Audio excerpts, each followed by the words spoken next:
Now there will be questions on inequalities in inverse trigonometric function. Now here the question is, solve the inequality arc secant x square minus 6 arc secant x plus 8 is greater than 0. So let us take arc secant of x as some y. So we can write this as y square minus 6y plus 8 greater than 0. Now it will be y minus 2, y minus 4 greater than 0. So this is 2 and 4. So plus, minus and plus. So either the value of y should be less than 2 or value of y should be greater than 4. Now we need the condition that secant inverse of x is either less than 2 or secant inverse of x is greater than 4. Now we know that principal value range of secant inverse of x is from 0 to pi, which is less than 4.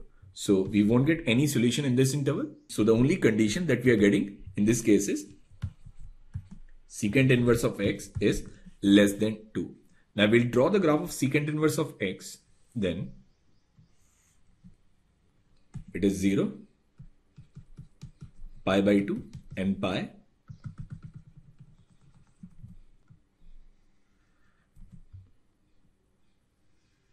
Now this is the graph of secant inverse of x. Now we want this secant inverse x value to be less than 2. So we'll draw a line at y equals to. Now this point of intersection will be secant 2. Now we need to find the interval where the graph of secant inverse of x lies below the graph of y equals 2 line. So it will be in this interval and in this interval. So answer to this inequality will be x belongs to from minus infinite to secant 2 union 1 to infinite. And that is the answer to this question. Now here the question is, solve the following inequalities. Now the first one is arc cot inverse x whole square minus 5 arc cot x plus 6 is greater than 0. So what we'll do is we'll let y equals cot inverse of x. Now we can write this as y square minus 5y plus 6 greater than 0. Now it will be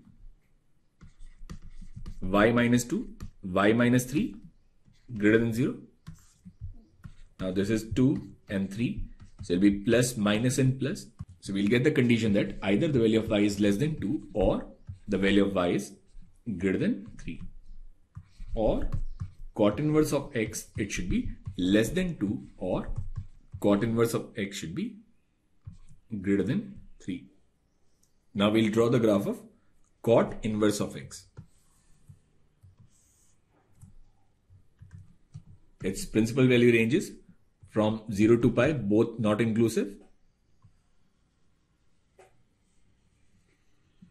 And that is the graph of cot inverse of x.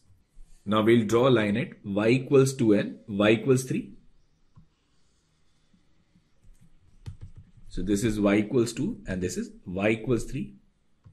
Now this is cot inverse x equals 3. So it will be cot 3 and this value it will be simply cot 2.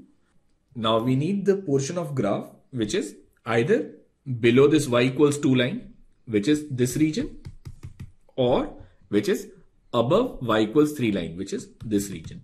So solution to this inequality will be the value of x should lie between minus infinite to cot 3 union cot 2 to infinite.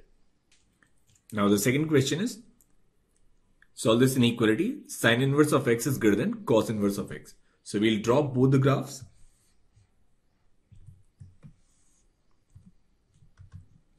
Now this is the graph of sin inverse of x. Now this is minus 1 and this is plus 1.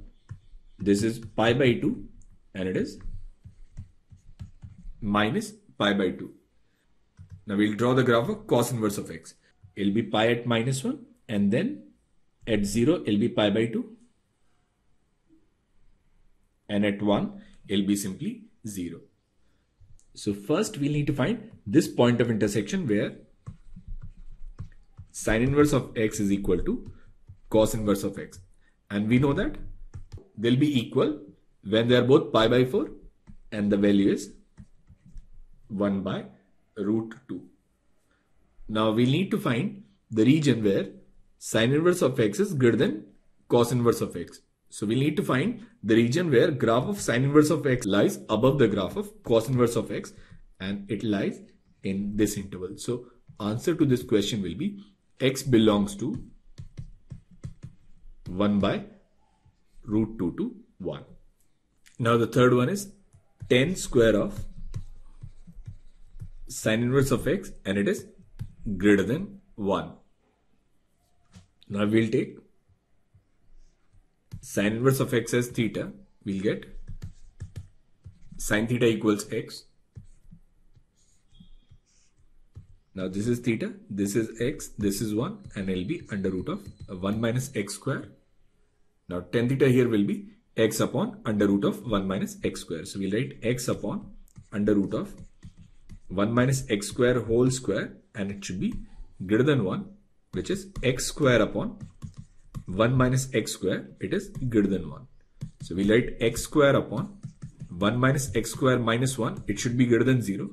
So we'll get x square minus 1 plus x square upon 1 minus x square, it should be greater than 0, which is 2x square minus 1 upon 1 minus x square, it is greater than 0. Now here the critical values are plus minus 1 by root 2 and plus or minus 1. Now we'll plot these values on a number line. So we'll get 1 by root 2 and then 1. Here it will be minus 1 by root 2 and then minus 1. Rightmost is minus. So this is minus plus minus plus and minus. We need greater than 0. So it will be x belongs to minus 1 to minus 1 by root 2 union 1 by root 2 to 1, and that is the answer to this question.